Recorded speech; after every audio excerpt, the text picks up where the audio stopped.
The gym smelled like sweat and rubber and youth, that desperate kind of youth, the kind that doesn't know it's going to run out of time. The front desk buzzed with noise. Clanking weights, muffled rap songs bleeding out of cheap speakers. The shallow breath of boys pretending not to be tired. I was filling out the liability form. Name, phone number, emergency contact. Standard stuff. Trevor stood next to me. 16. Broad-shouldered now. Face still soft from the boy he used to be, but his eyes were already hardened into something older. He wore his mouth in a straight line like it was discipline, like that made him a man. I didn't say anything. I never did in public. I knew my place. The girl behind the counter, probably no older than Trevor, asked, "And your guardian's name?" That's when he said it. Calm, casual, like he'd been waiting for the moment. "He's not my guardian. Don't put him on the form." I felt the breath stop halfway in my throat. Just like that. One sentence. 7 words. And something in me shut off like a breaker flipped in a flooded basement. He didn't look at me. Didn't even flinch. I nodded. Not to him, to her. To the girl holding the pen. She gave a half smile. Embarrassed. Like she just stepped on a landmine she didn't know was there. I took the clipboard, crossed my name out. Didn't argue. Didn't explain. Just erased myself. That's the thing people don't understand about us, stepfathers. There's no ceremony for us. No vows for the child. No day in court to say, "This is mine now." You just inherit a life. And that life doesn't owe you a damn thing. I went into the weight room and started my warm-up. 3 sets of shoulder presses. 10 reps, lightweight. Something to keep the blood moving while my head tried to forget what my ears had heard. But the sentence echoed between every rep. "He's not my guardian." Trevor grunted in the distance, spotting a friend at the squat rack. They slapped each other's backs, barked something about protein and cuts and how much they could bench. The sound blurred into the music. I didn't finish the workout. I pretended to stretch for 10 more minutes, then walked out to the parking lot. I sat in my truck for a while, watching teenagers pour in and out like nothing in the world could touch them. Like time owed them something. My name's Steve. I'm 46. I live just outside Wausau, Wisconsin, and I've been turning wrenches longer than Trevor's been alive. My hands ache when it rains. I know the sound a busted alternator makes without even opening the hood. I wear the same steel-toe boots every day until they fall apart. And for 9 years, I've been married to Amy. Her second marriage. My first. Her first husband vanished sometime after Trevor turned 5, resurfacing only when child support papers needed dodging or tax refunds got garnished. One of those men who fathers children and then disappears into couches and bar tabs. I met Trevor when he was 8. A quiet, asthmatic kid with crooked teeth and a laugh like it was afraid to come out. I didn't try to replace anyone. That wasn't my job. I just showed up. Showed up when he was wheezing at 2 a.m. and Amy was crying on the bathroom floor. Showed up when the school nurse called about stomach pains and Amy couldn't get off work. Showed up when the real dad didn't. That's all I did for the first 2 years, show up. No one threw me a party. There wasn't a banner that said, "Thank you for being there." It was just assumed, like the heat coming on in winter, like brakes working when you press the pedal. You only notice when it's gone. Trevor had this look he'd give me in the early years, like he was trying to solve a puzzle with too many pieces missing. He was never unkind, just cautious. He'd watch me laugh with his mom like it was a trick. He didn't know if it was permanent. Hell, I didn't know either. I bought him his first bike. I was the one who held the back of the seat while he wobbled down the driveway, screaming that I was letting go too early. I didn't. I held on until he begged me not to. That was the first and last time he said thank you without being told to. Time passed. I kept doing the invisible things, the background things. Paid for the school trips. Picked him up from practice. Co-signed for the orthodontist. Bought the damn inhalers at $40 a pop without ever making a fuss. Amy was grateful in her own quiet way. A hand on my shoulder. A half smile when she thought I wasn't looking. But even she stopped saying thank you after the 4th or 5th year. I guess when someone carries a load long enough, people stop noticing it's heavy. When Trevor started wrestling in high school, I drove him to every meet. Sat on cold bleachers for hours just to watch him lose 3-minute matches and walk off like he didn't care. I clapped anyway. I waited outside the locker room with water and protein bars. I told him he was getting stronger. And he was. Not just in his body. In his voice. In the way he started wearing that badge of biological son like a weapon. I noticed it when he made new friends. Mostly kids with dads who had their names printed on little league trophies or engraved on pocket knives. Kids who said things like, "My old man taught me that," with pride in their voices. Trevor started echoing them. He got colder when I showed up. Didn't say much. Didn't wave. One time, his coach asked me if I was Trevor's dad. And Trevor cut in before I could speak. "That's just my mom's husband." That one hit harder than it should have. I laughed it off in front of the coach. Made a joke about being the guy who pays for snacks. But something in me twisted that night. Quietly, like a wrench turning just a bit too far. I didn't say anything to Amy, didn't start a fight, just went into the home office, logged into the health insurance portal and removed his name. No flair, no fireworks, just a few clicks. Amy never noticed. That's the truth no one likes to say out loud. When you're not blood, your presence is provisional. You're tolerated, appreciated maybe, but never rooted in. You can be pulled up without pain. Like weeds from a garden someone else planted. That moment at the gym, it wasn't the first crack. But it was the one I couldn't patch over. There's something about being denied in public that turns private wounds septic. He didn't say it in anger. That's what made it worse. It wasn't rebellion. It wasn't a fight. It was simply policy. He's not my guardian. I got home before him. Sat at the kitchen table while the sun leaked through the blinds in weak little streaks. Amy came in from work an hour later. Gave me a kiss on the forehead. Asked how the gym was. I said it was fine. I didn't mention the form. I didn't say a word. What would have been the point? Words don't fix fractures. They just rattle around inside them. A week later, the phone rang at 10:41 p.m. It was Amy. I was still at the shop, finishing an oil change for a regular who always came in too late, always tipped in coffee and conversation.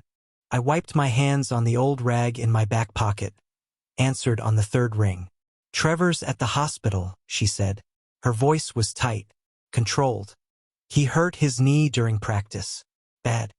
I grabbed my coat. Didn't even think about it. Habit is stronger than love, sometimes. Drove to the ER without asking questions. The roads were slick with half-melted snow, headlights cutting through fog like a blade with no edge. My chest was heavy, but not in the way it used to be. Not fear, not panic, just a slow, sinking sense of repetition. Same hospital I'd driven him to 4 years ago when he fractured his wrist jumping off a trampoline he said he could land fine. Same intake desk. Same flickering light in the waiting room. Same smell. Antiseptic and something dying quietly behind the drywall. Amy met me outside the doors. Her coat half-zipped. Her eyes red-rimmed. "He's inside," she said. "They're doing x-rays. Probably an MRI. Insurance should cover it," I murmured, before the words tasted wrong in my mouth. She blinked. I looked at her. "It's not under me anymore," I said. "He's not listed as a dependent. I took him off the plan." She didn't speak right away. She just stood there, as if the cold had reached under her coat and touched bone. "Why?" she asked finally, her voice small. I didn't raise mine. "He asked not to be listed. I'm respecting that." The silence that followed wasn't an argument. It was a rupture, a cut left open to see if it would bleed. "You didn't tell me," she said. "He didn't tell you what he said at the gym either." Her mouth opened, then closed. I went inside, sat in the chair farthest from the intake counter, arms crossed, staring at the faded poster on the wall about flu season. I didn't ask to see Trevor. Didn't ask what the results were. I just waited until Amy came back out. "They're keeping him for scans," she said. "It might be a torn ligament." I nodded. "I put him under my work plan for now," she added. "It won't cover everything." I nodded again. I didn't offer to cover the rest. That was the beginning of the withdrawal. Not an explosion. Not a slammed door or a shouted accusation. Just a slow, methodical recession. Like the tide pulling back from shore and taking with it everything not nailed down. I didn't pack his lunch the next morning. Didn't refill the snack bin he raided after school. When he came in limping, annoyed about not being able to find his ice wrap, I didn't get up to help him look. Amy noticed first. "You've checked out," she said 2 days later. "You used to be part of the team." I looked her dead in the eyes. "I'm just playing my role." "What's that supposed to mean?" I didn't answer. Instead, I opened the drawer in the office and pulled out a folder. Laid it on the table like evidence at trial. Inside were receipts, premiums paid, tournament registration fees, shoe replacements, physical therapy copays, gas logs for 6-hour drives to meets out of town. The tire I replaced after his car clipped a curb. The inhaler refills I picked up on my lunch breaks. Line by line, unthanked, unremembered, real things. "I stopped doing what no one valued," I said. "Not to punish anyone. Just to stop pretending I belonged." Amy flipped through the folder. Her fingers shook, but she didn't cry. When Trevor came home from school that night, he barely looked at me. Said something about his locker being broken. Muttered, "You would have fixed it before." Then went upstairs. He was right. I would have. I had. The days blurred after that. A quiet routine of omission. I stopped asking how his practices were. Stopped checking his water bottle before tournaments. When his car wouldn't start one morning, I didn't go out to check the battery. I watched him curse and slam the door and walk 3 blocks to catch a ride. Amy started watching me like I was a guest overstaying his welcome. But she never said the words.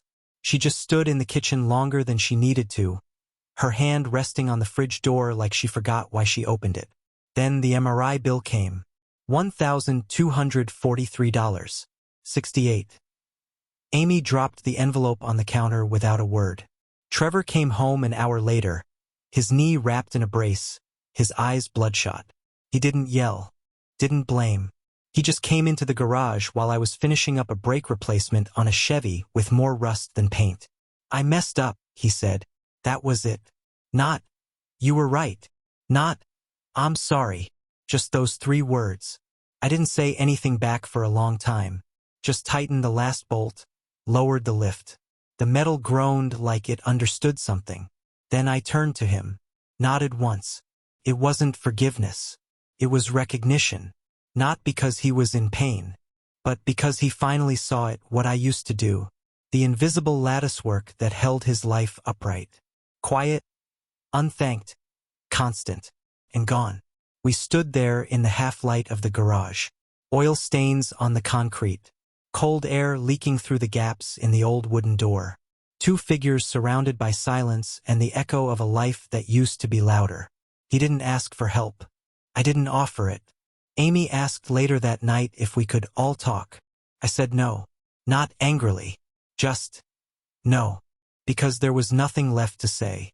Nothing that hadn't been undone already. Trevor wasn't cruel. He was just thoughtless, like most boys with too much pride and not enough experience to know what pride costs. But pride isn't free. It's bought with bridges. And he'd burned his. Not with gasoline, but with indifference. So I kept stepping back. One habit at a time. One task at a time. Until I was no longer the scaffolding in his life. Just a man walking past him in the hallway. Trevor limped across the living room without saying a word. His knee was wrapped in a newer brace now, sleeker, tighter. Probably cost more. Amy must have bought it. Or maybe it was from his coach. Someone else had stepped in. That was the thing. They always found someone else. I sat at the dining table going over invoices from the shop. The dishwasher hummed in the background. Amy was upstairs. Trevor moved like a ghost, visible but untouchable. He didn't ask how my day had been. He didn't ask what we were eating. Just dropped his backpack by the couch and disappeared into his room. The quiet wasn't new anymore. It had become the standard. A family of silent intersections, no one willing to yield. A week passed before the insurance statement arrived. A breakdown of the MRI charges, out-of-pocket costs, what Amy's plan wouldn't cover. I didn't comment when she sighed. I didn't offer help. She didn't ask. I spent more and more time in the garage, fixing things that didn't need fixing, sorting bolts I'd sorted before. There's something about mechanical work that dulls pain. Every problem has a tool, every noise a solution. Real life isn't like that. Sometimes I caught Amy watching me from the doorway, like she was waiting for me to reset, to step back into the role I'd abandoned. But I couldn't. It was like muscle memory after an injury. You know what movement used to feel like. But the joint won't trust you anymore. I stopped checking our shared calendar. If Trevor had a match, I wasn't there. If Amy mentioned it, I nodded. If she didn't, I worked late. One Saturday, his coach called the house. "Hey, just wanted to check in," he said. "Haven't seen Steve around. Everything okay?" Amy covered the receiver with her hand. "It's Coach Mandel." I shrugged. "Tell him I've got other things going on." Her eyes narrowed. "He asked if you're still part of the booster club." "Guess not." She didn't push. She just nodded slowly, like someone cataloging a new version of me she hadn't met before. That afternoon, I got a call from the school. Not about Trevor, but about an overdue textbook fee he'd ignored for months. I let it go to voicemail. Later that night, Amy asked if I'd seen the message. "Yeah," I said. "I saw it." Well, I'm not his guardian. Remember?" She flinched like she'd been slapped. There was no yelling, no storm, just a long, stretched silence that filled the kitchen like gas. That's when I knew the damage wasn't just between me and Trevor. It had reached her too. We'd built a family on quiet assumptions. I never demanded credit. She never asked me to. But when the foundation started cracking, she didn't patch it. She stood there and watched it break. One night, Trevor's friend dropped him off from practice. His brace was covered in mud. He hobbled through the front door, slammed it shut, and grumbled about how cold the car had been, how the heat didn't work. He passed by me in the hallway, stopped, and turned back just enough to say, "You used to pick me up." I didn't answer. That was the first time he'd acknowledged me directly in weeks. Later, Amy asked if I could take him to his follow-up appointment. She said she had a meeting. She said it was important. I agreed. Not for him, not for her, just because I wanted to see something through. He didn't say much in the truck, just scrolled through his phone, earbuds in. Every time I glanced at him, I saw the boy he used to be, dozing off in the back seat after practice, face still soft with sleep, lips chapped, bruises on his arms from trying too hard. He used to ask if I was coming to every meet. He used to wait by the door when I ran late. That boy was gone now. At the clinic, the nurse asked for the insurance again. Trevor froze, looked at me. "She has it," I said, nodding toward Amy's name on the form. "I'm just the ride." The nurse looked confused, then professional again. "We'll bill her then." Trevor didn't look at me again that day. Not when we left the office. Not in the car. Not when I dropped him off and he mumbled something that might have been thanks or just a grunt. But when he walked through the door, he turned back once, just for a second. Eyes soft, like he almost remembered. That night, Amy didn't ask how it went. I didn't offer. Instead, I sat in the garage with an old shoebox full of receipts. 9 years of little pieces of paper. Shoes, tournament gas, prescription refills, birthday cakes, travel gear. I found one from a hardware store, the first bike I assembled for him when he was 10. I still remember the way he screamed when he saw it. The way he hugged me without hesitation. I held that receipt in my hand for a long time. It was the first time in weeks that I cried. Not loud. Not like in the movies. Just tears running down without permission. Because that version of him, of me, of us, it was gone. The next day, the school called again. Same message. Same debt. I deleted it. Trevor came home and slammed the door. His locker had been jammed again. He was angry. Said it wasn't fair. Said no one helped him anymore. I just kept washing the dishes. Eventually, he said it again, quieter this time. "You used to help." I dried my hands, turned to him, and said the words like they were instructions I wish someone had given me years ago. "You don't get to choose when I'm your father." He stared at me, mouth half open, like no one had ever said that to him before, like no one had dared to give love conditions. Amy heard it. She was in the doorway. She didn't interrupt. Trevor left the room. She stayed. We stood there for a long time, just breathing the same air. "I don't know how to fix this," she whispered. "I'm not sure it's supposed to be fixed." She didn't cry. Not then. But when she went upstairs, I heard the door click shut behind her like something final. I didn't leave. That surprises people when I tell them. They expect a dramatic exit.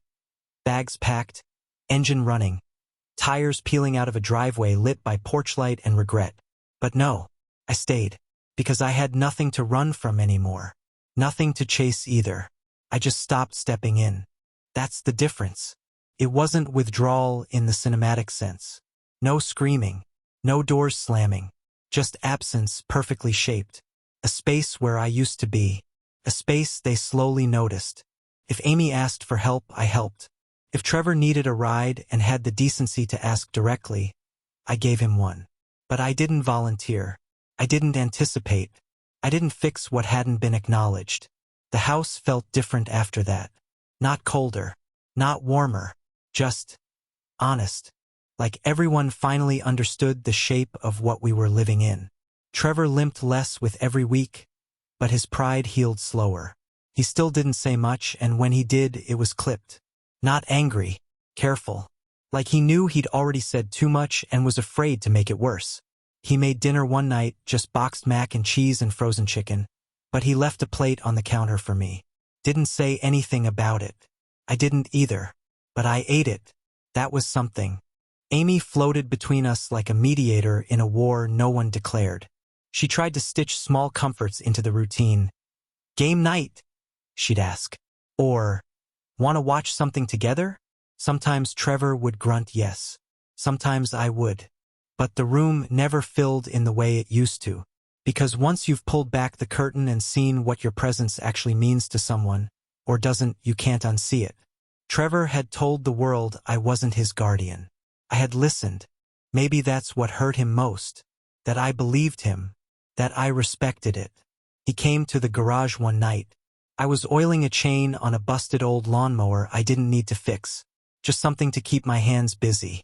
He stood there for a minute. No phone in hand. No earbuds. Just standing like a kid who hadn't figured out how to start an apology. "I don't think I meant it like that," he finally said. "I didn't stop working." "But you said it," I replied. "Yeah." Another pause. I was mad.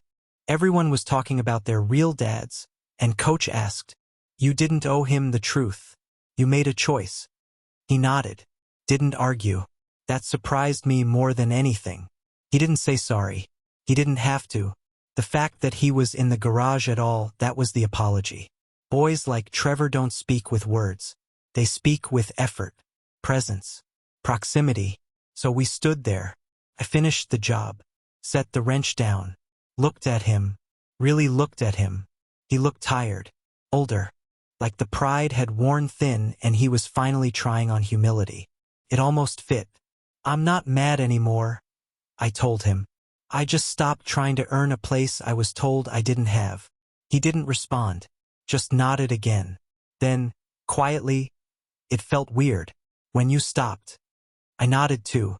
"Good," I said. "It should have."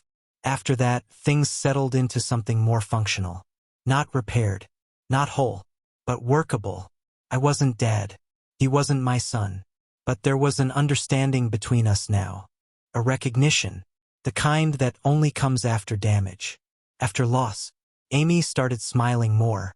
Not because things were back to normal, but because the new normal didn't feel like a lie. She saw how the pieces lay. She saw what silence had cost us. She never said it outright, but I caught the glances, the guilt in them. The small moments when she almost spoke, then didn't. One night, she sat beside me on the porch. We watched the wind move through the trees like breath. "I should have said something," she said. "Back then. When he said that at the gym." I didn't answer. I just froze. I didn't want to embarrass him. But I should have defended you. Still, I stayed quiet.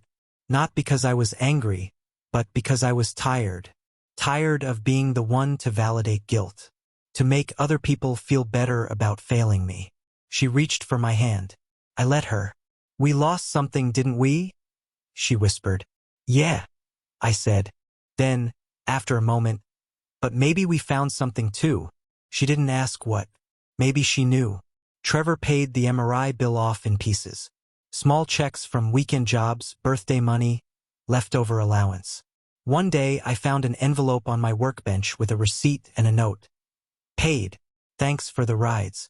No signature. That was enough. He's 18 now. He still lives here. Still calls me Steve. I don't expect more. But when his car breaks down, he knocks on the door. When he's sick, he texts Amy. But adds, "Tell Steve I'm good." And last week, after a long day, I walked into the kitchen to find him cleaning up without being asked. "Your mom's got a headache," he said. Figured I'd help. Then, as I passed him, "Hey, you need anything fixed? Garage stuff?" I shook my head. "I'm good." He nodded. "Okay, just checking." That was it. That's what it looks like. Growth without confession.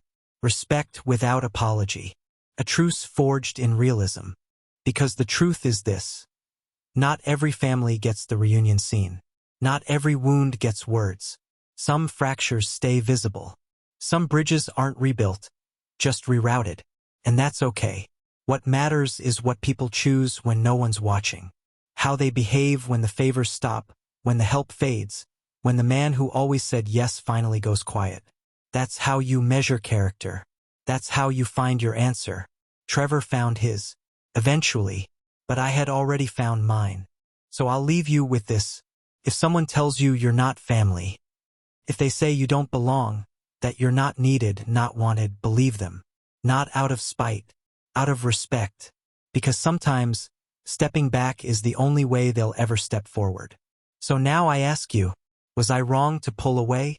Was I cruel for giving him exactly what he asked for? Distance?